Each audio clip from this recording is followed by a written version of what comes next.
Salut, c'est Sam de l'association L'Imaginarium. Aujourd'hui, je vais vous lire, en compagnie de Georges. Dis bonjour, Georges. Aujourd'hui, je vais vous lire le début du roman de Stéphanie Gras, Mnémosyne, tome 1, La confrérie des étoiles, aux éditions La Plume et le Parchemin. Vous pouvez admirer Georges pendant toute la lecture, et profitez bien. Préambule. Nous avons tous suivi quelques cours d'histoire à l'école.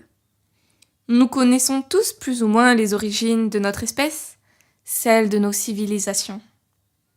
Et si l'on vous contait l'histoire de notre planète autrement, comment réagiriez-vous si je bousculais l'ordre établi dans vos esprits?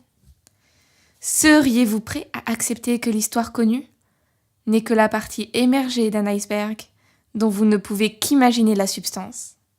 Que feriez-vous en découvrant que les anciens mythes n'en sont pas? Êtes-vous prêt à me suivre dans les méandres sombres et tortueux de vos origines? Chapitre 1. Premier souvenir. Bonjour, mon prénom est Stéphanie. Ce que je vais vous conter est ma vérité. Ces mots, bien maladroits, risquent de vous choquer. Après les avoir lus, vous me prendrez sans doute pour une folle. Mais il n'en est rien.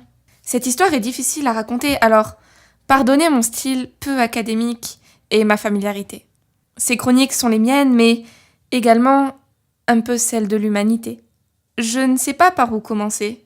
Ce récit est confus, même pour moi. Pourtant, je ressens le besoin de coucher sur le papier ces mots qui pourraient me perdre. Je vais tenter de les éclaircir, autant pour vous que pour moi. Toutes ces bribes d'informations, rassemblées et remises dans l'ordre, au fil des rêves qui me les ont livrés, forment un récit. Il débute au moment du plus ancien de mes souvenirs. Cela se passe il y a environ 17 000 ans, sur une île de la taille d'un continent, au beau milieu de l'océan, l'ancien royaume des océans, ou, en langage antédiluvien, Atlantis. Aujourd'hui, cette terre sur laquelle j'ai vécu, ses premiers souvenirs, est une légende, un mythe décrit par Platon, d'après le récit de Solon. Certains y croient, d'autres non. Pour ma part, c'est un fait. L'île était d'une grande beauté, peuplée de toutes sortes d'animaux et de plantes. À cette époque, la magie et la science n'allaient pas l'une sans l'autre. Les dieux régnaient sur Terre et dans l'espace. En effet, nous n'étions pas les seuls à vivre, ou, tout du moins, à résider sur notre planète. Il y avait aussi les géants, comme ils étaient souvent nommés. Alors qu'ils vivaient ici depuis longtemps, j'ai peu de souvenirs à leur sujet. Ils étaient très grands, entre 2 mètres et 2 mètres 50, toujours vêtus de blanc et marchaient pieds nus. La forme de leur crâne était peu différente de la nôtre. Ils venaient de loin, en provenance d'une étoile. Bleue. Notre royaume commerçait avec eux, ainsi qu'avec les Hawkeye, bien plus qu'avec les peuplades de notre planète. Peu d'entre elles étaient suffisamment développées. Les géants, et une poignée d'autres êtres, ont réussi à atteindre un niveau supérieur d'existence et ont quitté la Terre, Terrae, à l'époque, pour rejoindre un nouveau système, semblant ainsi disparaître aux yeux de ceux qui étaient restés en arrière. De notre île également, certains s'en allèrent pour aller découvrir d'autres étoiles, notre peuple étant très avancé, en comparaison du nombre de communautés primitives que l'on rencontrait sur les continents. À notre contact, quelques-unes évoluèrent en de véritables civilisations. C'est comme cela que naquirent les Égyptiens, partis des montagnes du centre saharien, les Incas, les Hindous et d'autres, dont les origines sont bien plus anciennes que ce que l'on prétend. Nos relations furent presque exclusivement orales, afin qu'ils cherchent à évoluer par eux-mêmes et pour eux-mêmes. Ils se sont transmis notre souvenir par fragments, dans leurs traditions, jusqu'à ce qu'ils sachent les écrire dans leurs temples. Les Égyptiens appelèrent notre royaume Amenti, et les Aztèques Atlans. Tous se souvenaient de sa grandeur et de sa chute brutale.